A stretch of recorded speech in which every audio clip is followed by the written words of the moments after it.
Assalamualaikum warahmatullahi wabarakatuh. Saya Irja Gojali dari kelas 7E dengan NPM 0371171133. Video yang saya cermati yang berjudul Penjajahan Jepang, yaitu bagaimana nasib Indonesia pada saat penjajahan mulai dari bangsa Eropa dan bangsa Jepang. Para pribumi diinjak-injak di negaranya sendiri. Kedatangan Jepang awalnya adalah mengaku sebagai saudara tua sesama ras Asia. Tapi nyatanya kedatangan Jepang adalah sangat menderita bagi bangsa-bangsa Indonesia. Penjajah menjadikan kaum pribumi seperti manusia rendahan di tanahnya sendiri, dan nasib buruk ini pun berlanjut berkepanjangan. Jepang melakukan pendekatan pada rakyat Indonesia dengan membentuk gerakan nasionalis Jepang. Salah satunya adalah Gerakan 3A. Gerakan 3A ini adalah bentuk propaganda kekaisaran Jepang pada Perang Dunia Kedua dengan slogan Jepang pelindung rakyat Asia dan Jepang adalah cahaya Asia. Tujuan untuk diadakannya propaganda ini yaitu menarik simpati bangsa Indonesia dalam penguasaan Asia Timur Raya, terutama mendekati tokoh-tokoh besar seperti Soekarno dan Muhammad Hatta. Untuk memuluskan agendanya, Jepang melakukan propaganda besar-besaran. Jepang pun memberikan janji-janji besar kepada masyarakat Indonesia agar mau bekerja sama dalam pemerintahan Jepang. Kerjasamanya antar Soekarno dan Hatta adalah panggung sandiwara tinggi, dan rakyat pun tidak memiliki pilihan apapun karena mereka yang menjalankan takdir diseret ataupun disiksa dan larut dalam takdir dalam Perang Dunia Kedua. Pada waktu itu, Jepang melihat kita sebagai orang Indonesia itu lemah dan kita diremehkan oleh Jepang, sehingga semua orang Indonesia diberi latihan fisik mulai dari ibu-ibu, anak-anak, dan pemuda, dan juga berbagai macam organisasi pun dibentuk untuk pelatihan melawan Jepang. Pada awal 1943, Jepang gencar melakukan mempropagandakan sistem perlawanan semesta dari kota sampai ke pelosok-pelosok desa dengan menyisihkan disiplin militer ke dalamnya, dan Jepang pun mulai sejumlah organisasi militer dan zeni militer yang mengatasnamakan bela negara dengan diikuti oleh sejumlah pemuda Indonesia menggunakan taktik dan strategi mereka. Pada 29 April 1943, Jepang membentuk Shinendan dan Keibundan. Shinendan adalah barisan pemuda yang hampir mirip dengan Karang Taruna pada saat ini, sedangkan Keibundan adalah organisasi keamanan desa atau hampir sama dengan Siskamling pada masa sekarang. 2 September 1942, Markas Besar Angkatan Darat Kekaisaran Jepang menginstruksikan pemerintah militer Jepang untuk membuat pasukan pembantu tentara Jepang di Indonesia. Pasukan itu diberi nama Heiho, dan tugas pasukan itu melakukan pekerjaan kasar yang sifatnya membantu pasukan militer Jepang di Indonesia. Selain militer Jepang juga memperkuat mobilisasi sipil di tingkat desa dengan membentuk Tonari Gumi pada Januari 1944, dan sistem ini sama dengan sistem rukun tetangga dan rukun keluarga seperti masa sekarang. Beberapa bulan dibentuk Tonari Gumi mengalami alih fungsi, dan Jepang menggunakan lembaga ini sebagai agen alur tenaga kerja paksa, yaitu Romusha. Dan Romusha adalah bentuk kerja paksa yang dilakukan Jepang sejak Mei 1942. Dan dibentuk juga pasukan berani mati di Indonesia, yaitu Jibakutai, yang resmi dibentuk pada tanggal 8 Desember 1944 dan baru muncul pada tanggal 30 November 1944, di mana Insinyur Soekarno mendapatkan pesan yang berisi pertanyaan dan mewakili ratusan pemuda Indonesia pada masa berdirinya Jibakutai baru menjalan 8 bulan. Orang Indonesia sendiri tidak terlalu mendukung Jepang dikarenakan memiliki sikap yang sewenang-wenang. Sehingga Jibakutai berdiri hanya sampai bulan Agustus 1945. Di situ Jepang mulai menyerah dan tidak melanjutkannya lagi. Pada tanggal 8/1944, barisan Jibakutai dibentuk. Eksistensinya itu hanya sekitar 8 bulan sampai bulan Agustus saat Jepang menyerah. Dari sekian banyak organisasi bentukan Jepang, PETA memiliki tempat sendiri dalam sejarah negeri ini. PETA, singkatan dari Pembela Tanah Air, adalah pasukan sukarelawan yang dibentuk pada 3 Oktober 1943. Sebelum pembentukan PETA, Heiho adalah organisasi pertama yang dibentuk.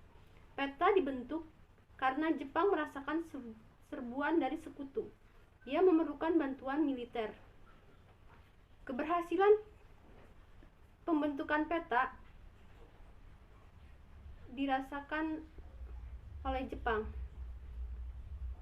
Detap Mangkuharjo dan beberapa tokoh ulama Islam lainnya meminta kepada Jepang untuk membentuk tenaga sukarelawan Indonesia.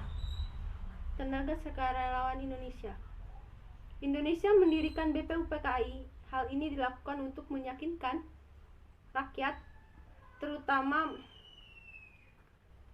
untuk meyakinkan rakyat Indonesia.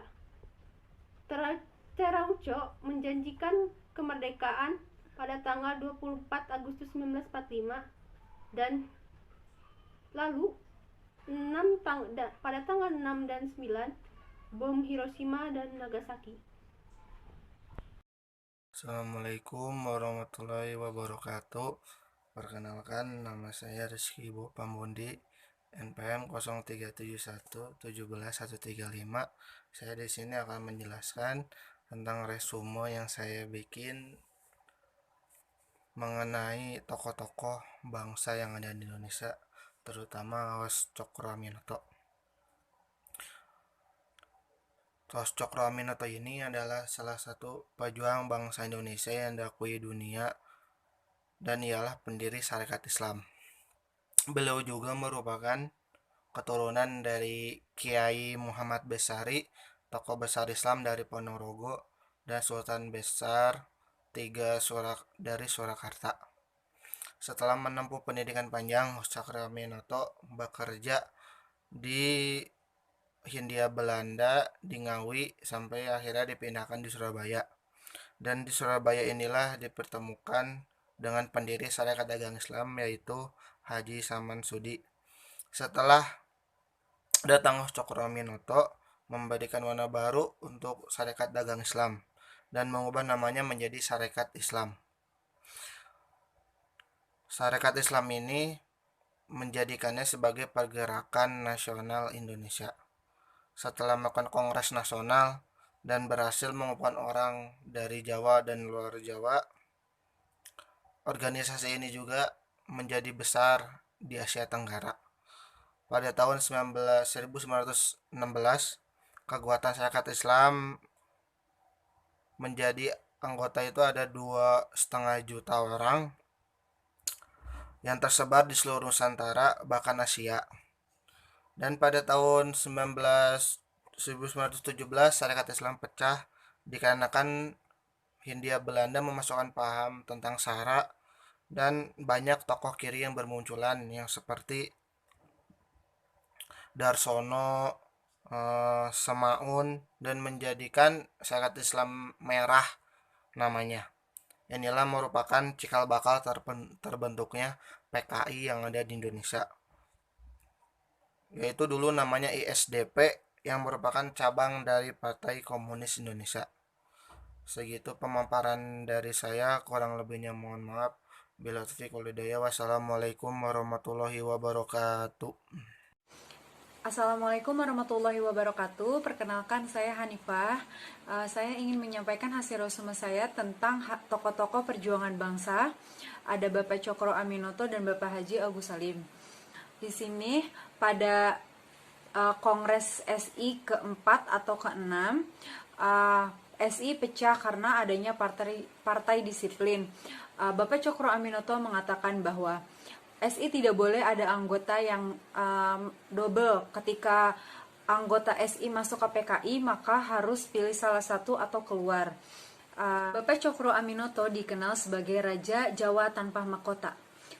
Di kemudian hari, ini pun Bapak Cokro Aminoto dipenjarakan oleh kolonial Hindia Belanda karena terjadi suatu perlawanan dari seorang ulama yang mengaku sebagai petani dari Garut.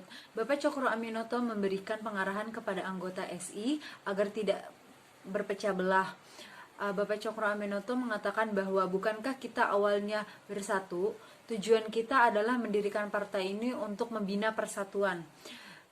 Yang perlu kita ketahui bahwa Bapak Cokro Aminoto adalah salah satu tokoh ulama dan tokoh yang memimpin bangsa, yang memperjuangkan bangsa Indonesia.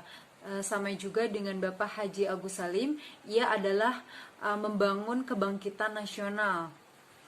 Bapak Haji Agus Salim dikenal sebagai Brigman of Republic. Bapak Haji Agus Salim banyak sekali perjuangannya kepada Indonesia. Bapak Haji Agus Salim dilahirkan dengan nama Mushaqul Haq yang berarti membela kebenaran. Di Sumatera Barat, 8 Oktober 1984. Beliau disekolahkan di ILS atau di Sekolah Khusus Keturunan Eropa. Ia diperbolehkan sekolah di sana karena ayahnya adalah jaksa kelas atas pada masa itu. Dia sangat menggemari bahasa asing seperti bahasa Mandarin, bahasa Arab, dan bahasa lainnya. Selanjutnya, lalu Bapak Haji Agus Salim dipulangkan oleh Hindia Belanda untuk memenuhi tugas yang diberikan oleh mereka di Indonesia. Walaupun agak sedikit menentang pemerintah, ia sudah memutuskan bahwa ia berhenti dari bidang politik. Lalu Bapak Haji Agus Salim melihat sosok Cokro Aminoto, pemimpin sejati yang membuat beliau tertarik masuk untuk sebagai Serikat Aktivis Islam atau SI. Selanjutnya Bapak Haji Agus Salim melanjutkan perjuangan Bapak Cokro Aminoto dalam SI yang dikenal sebagai anti komunis. Ia menjadi pengawal terbesar dalam membendung pengaruh paham komunis. Pada akhirnya orang komunis keluar dari Serikat Islam kemudian menjelma menjadi PKI. Cukup sekian resume dari kelompok kami. Terima kasih. Kurang lebihnya mohon maaf. Wassalamualaikum warahmatullahi wabarakatuh.